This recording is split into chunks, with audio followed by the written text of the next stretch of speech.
Bukod sa taga rito si Santa Claus, napakaraming bansag sa Finland. The land of thousand lakes. The land of the midnight sun. Sa summer kasi, kahit hating gabi, maliwanag ang sikat ng araw. Mapa-summer man o mapa-winter pa, marami ritong adventures.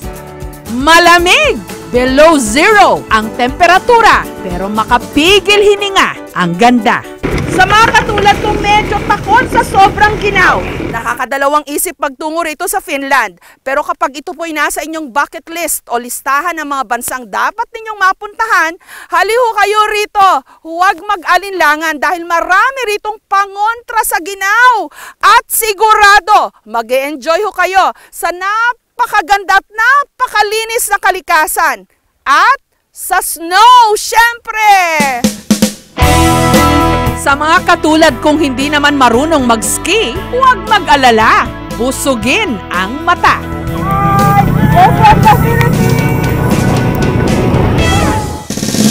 Ito ang probinsya ng Kuusamo sa hilagang bahagi ng Finland, kasama sa rehiyon na kung tawagin nila Lapland. Narito po naman tayo sa Ruka Ski Resort. Hi, my name is Jarno and this is Ski School Ruka. It's the oldest and the biggest ski school here in Finland since 1956. And the place where we are skiing called Ruka! If you can imagine flying, it feels almost the same.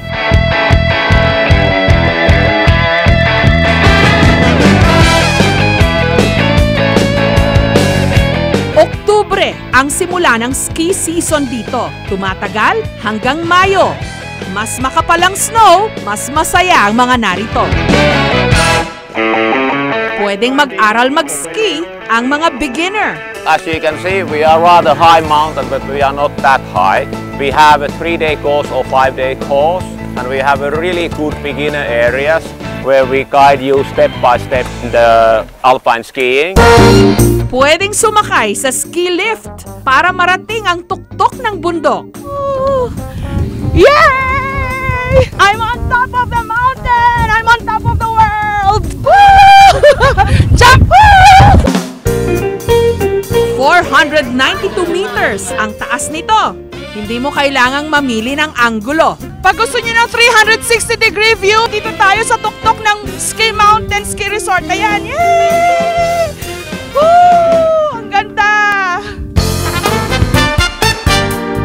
Pagbaba, makiangkas sa snowmobile. Walang sinabi roller coaster dito! At lalo pang mamangha. Baba dito sa tuktok ng bundok, sinakay na kami sa snowmobile.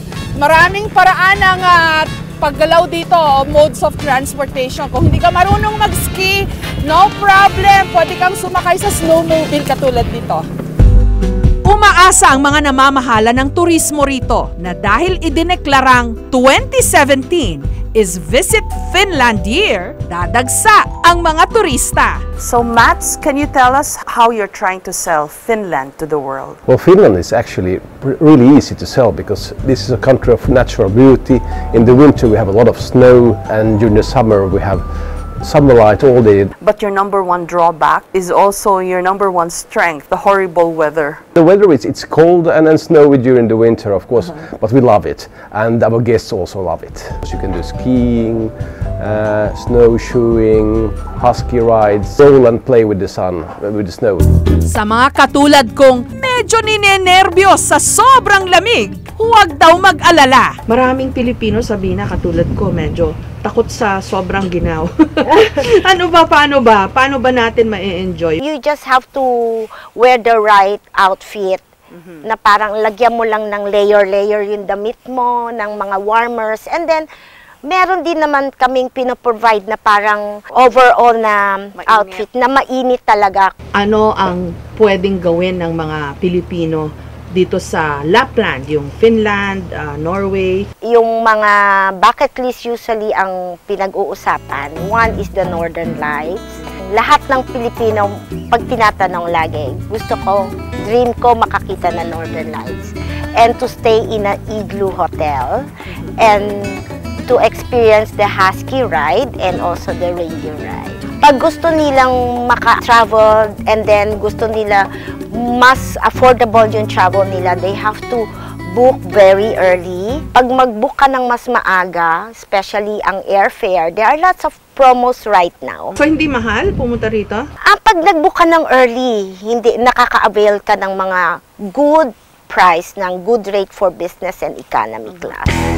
Isang Finland na nasa Arctic Circle o yung mga teritoryong nakapaligid sa North Pole. Ang hilagang bahagi nito, sakop ng tinatawag nilang Lapland. Katulad din ng ilang bahagi ng Sweden, Norway, Russia at ng Baltic Sea.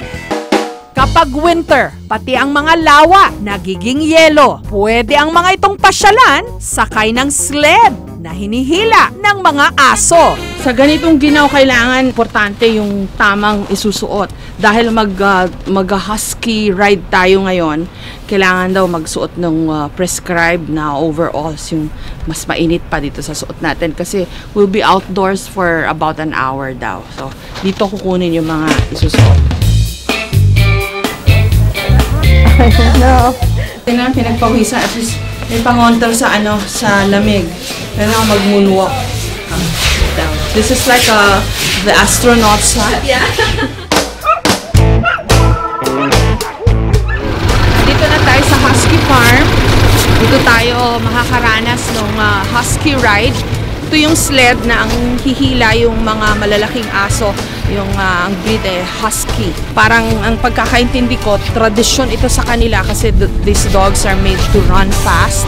At ito rin ang isa sa mga gamit nila for transportation. Kasama natin si Tessa. Tessa Prieto Valdez in her colorful Sami.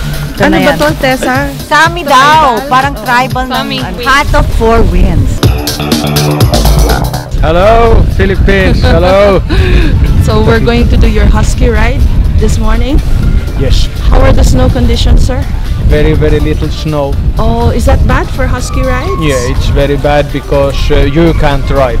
Oh, we can't ride. The only way we can do it, I can ride, and then some of you can sit in the sled and you can film it. Okay, so I can go in your sled. Your huskies, they're good? They don't bite people? They don't bite people. They like people, Okay. and they like to run and pull the sled. That's good to hear, Mr. Wolf. Kitos. Sa husky farm na ito, may 200 Alaskan at Siberian Huskies. Did you get so many dogs? Oh, you know, I start with 8 dogs 19 years ago. In the beginning, I buy in new dogs, and of course I get own puppies and so. How much does it cost to keep all of them? About 60,000 to food per year. Wow! Ang breed na ito ng mga aso, kayang-kaya ang lamig hanggang minus 50 degrees Celsius. Makapal ang kanilang balahibo. Singkit ang mga mata. May natural din silang pantakip ng tenga. Kaya hindi naaapektuhan ng lamig. At mabilis tumakbo. Kaya mainam na paraan ang transportasyon dito. They're born to run. Yes, the sled dogs have been running and pulling sled for 9,000-10,000 years. Because some people might think this is cruel to make them run. Can you explain? They like to run. That's the best thing what they know. And you are going to see when we start to harness them, how they are all screaming and want to come out and run. Para raw maranasan ang tinatawag nilang ultimate husky experience, inanyayahan kami ni Mr. Wolf na subukan ang husky sled ride.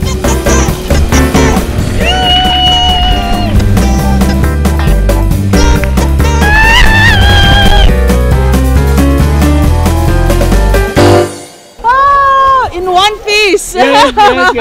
I'm smiling and And smiling and laughing. Masarap siya, para siyang roller coaster. Masakit lang sa puwet kasi nga kulang yung snow.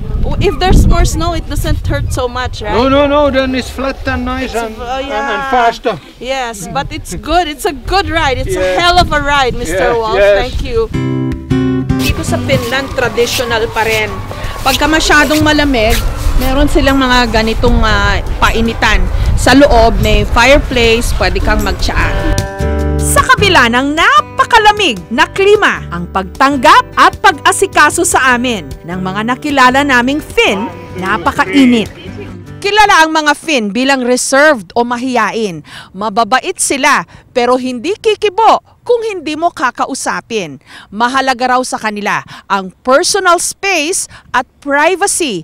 At kung espasyo ang hanap mo, napakalaking bansa nito kaya magsasawa ka rito sa espasyo. So, a nature of a typical Finn, I think couple of points. We love space.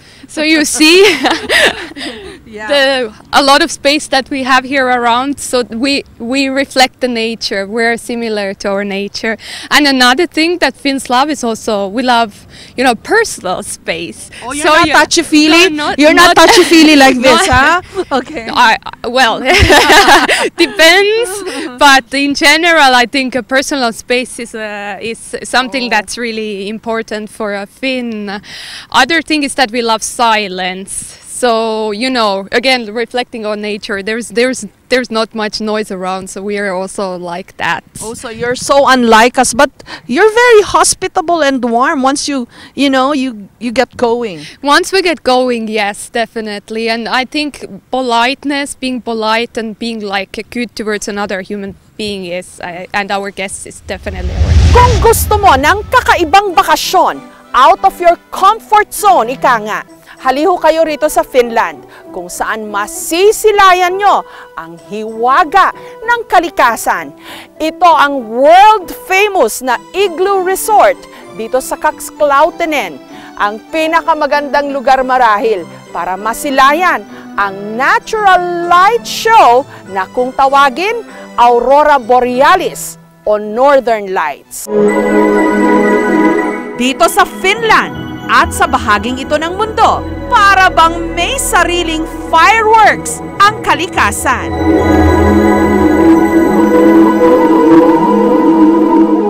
Light show kapag malinaw ang langit. Nagkukulay pula, berde, dilaw at asul. Nagniningning. Ito ang phenomenon na kung tawagin Aurora Borealis o Northern Lights. Sigurado, nasa bucket list o listahan ito ng mga dapat makita ng marami sa atin. Pero hindi katulad sa ibang mga bansa, ang panunood o paghihintay para sa Aurora Borealis dito sa Finland, mas ginawang kamangha-mangha at komportable. Dahil hindi mo na kailangan pang ginawin para ito'y masaksihan sa loob ng mga tinatawag nilang glass igloo. Ito ang world-famous Kaxklautenen Arctic Resort sa Lapland, Finland. Meron ditong mahigit 100 glass igloo. Narito tayo sa world-famous Kaxklautenen Resort o yung more popularly known as the Igloo Resort. Ayan ang gaganda ng mga igloo. Imbes na regular hotel room, it's the best way para makita mo yung Aurora Borealis o yung tinatawag nilang Northern Lights. Gawa ang mga ito sa thermal glass, kaya hindi malamig sa loob. Kontrolado sa temperaturang 24 degrees centigrade. Kahit pa below zero ang temperatura sa labas. Medyo may kamahalan lang po ang tumira sa mga glass igloo na yan. Pero sulit naman lalo na pag lumabas yung Aurora Borealis. Hindi mo na kailangan lumabas pa. You can watch nature's own light show from the comfort of your bedroom. Wow! Ano to? Room for a family of 4. Ang ganda! Tingnan natin kung komportable yung mga kama. Uy, very comfortable. Ito yung CR. Tingnan natin. So, kumpleto naman siya sa amenities. Ito naman yung shower. Pero, hindi lahat ng igloo may shower eh. Ito, maganda lang to kasi kumpleto. So, may toilet. Ito yung shower area. Yay! Saan ka pa, diba? Isa ito sa pinaka-unique na hotel o resort sa buong mundo.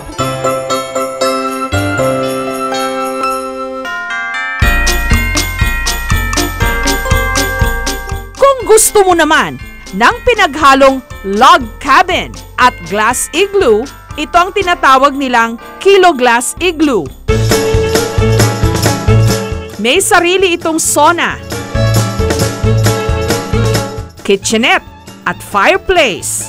May iba't ibang klase ng accommodation. Sa magkano? 500 to 1,200 euros kada gabi o mula 25 hanggang 50,000 pesos. Good afternoon, Mr. UC. Good afternoon. Moy. Moy. Ang nakaisip at may-ari rin ng resort na ito, si Mr. UC Eramo, na nakapanayam namin sa loob ng isang tradisyonal na tipi. I want to know who conceptualized this. I do that everything and plan everything here. I start 43 years ago, East Village, and then we are now in West Village and Sami Village. Now your glass igloos are all over. They're world famous. They're a big hit among, tourists. Yes, I think we are most popular tourist product in the world from Finland. How did you come up with that idea? You know, we building first snow igloo. Inside is -4. When people they're sleeping in sleeping bag. Somebody tell now is Northern Lights, Aurora is outside. They go to outside and do pictures there 1 hour. They are very cold. Every morning early in our sauna was full of the people. They don't go anymore to snow igloo, they go to sauna. It's warm place. I think it's possible to see the Northern Lights in warm place and maybe in bed. So you've made it comfortable for people who want to experience the Northern Lights. Yeah. Siyempre, tinanong natin, bakit naman pagkamahal-mahal ang singil sa resort na ito? Mahal din daw kasi ang mga material na gamit nila. Pero kahit mahal, pangarap pa ring marating ng marami. Once in a lifetime kasi. What is it like owning and running this vast resort in the middle of the wilderness? We are really now middle of the wilderness, and we have many activities like reindeer sledding, husky dogs, snowmobiles, horse sledding, horse riding, ice fishing, ski, cross-country ski and downhill skiing, many different possibilities. Ang mag-asawang Jasper at Marketa mula Denmark, dito napiling ipagdiwang ang kanilang kauna-unahang wedding anniversary. It's been amazing. So it's a unique place actually. So we stayed a lot of places over the world, but this is kind of unique. So. Did you like your igloo? Yeah, I like it so much because it's very warm. I'm not freezing. Yeah, we hope to see Northern Lights like everyone else, of course. We're all waiting for that. But at least we had sky clear yesterday. At tignan mo nga naman, kahit saang lupalop ng mundo, meron kang makikitang Pilipino. Nasa resort din ang magkakaibigang Ginger, Heidi, Leslie at Charvy. Bihirang-bihira tayo makakita ng mga Pinoy tourists sa mga napakagiginaw na bansa. Pero dito po sa Lapland, sa Finland, kalain yung nakita natin sila mga magbabarkada. Nagtutour, pa-tour sila. Ang saya nyo naman. Kumusta? Kumusta biyahe nyo? Mabuti naman. Medyo mahaba-haba yung biyahe. Pero sulit naman na nakita na namin ng White Christmas. Ano na nagawa nyo rito? Nagpa-husky ride na kami kahapon. Tapos nag-horseback sleigh na rin kami. But still hoping for the Northern Lights to kasi medyo cloudy po ngayon. Kaya kailangan natin ng dasal. Oo, medyo malakas na dasal. How about the Aurora Borealis? Why is Finland one of the best places, if not the best place to see it or catch it? Well, this is of course part of the Arctic region where the auroras often see. And this is the area where you can see the polar lights a lot. Of course, it's also area where we have a lot of dark nights, and little artificial light is a very important thing to see the Aurora Borealis. Abiso lang po sa mga nagbabalak dyan, tiyempuhan at swertihan na makakita ng Aurora Borealis.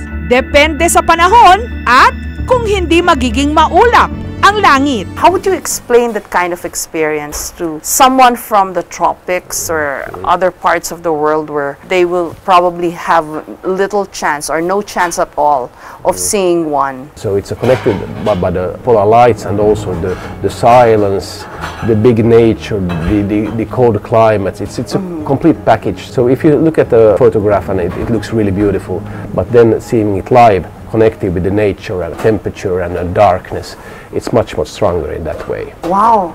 So it's not only a light show, it can also be a sound show as well? Yes, it's a crackling kind of sound which is connected with that. It has been scientifically proven that you can hear it in really silent places. Can you tell us how the Aurora Borealis is forecast? I understand there's even an app where people look at to see if it's going to show up on any particular night? That's true. That actually the 3 days forecasts that you can find both on applications. So it's actually pretty easy. You can just Google Aurora Borealis and you find different sites where they offer forecast. They seem to be very good at predicting.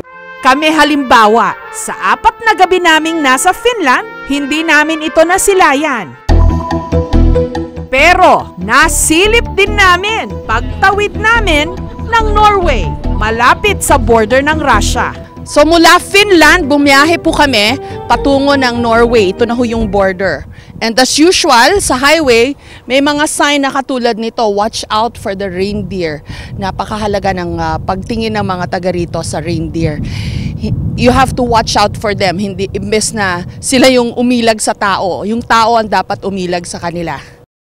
Ngayong gabi, nandito po kami sa border ng Norway at ng Russia. Ito ang aming guide ngayong gabi sa Aurora Borealis hunting, Mr. Ryan. Mr. Ryan, how do we look for those lights in the heavens?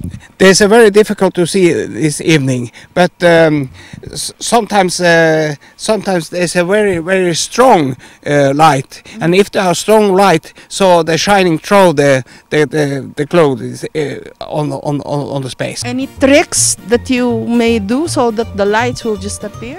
My father say, if you want to have a contact with another light, so you must whistling a little bit.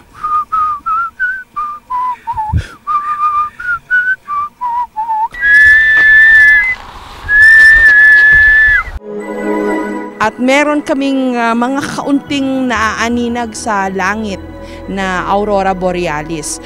Iba-iba raw po yung category nito. Ito medyo mababa. Pero at least nakakita kami kahit kakaunti.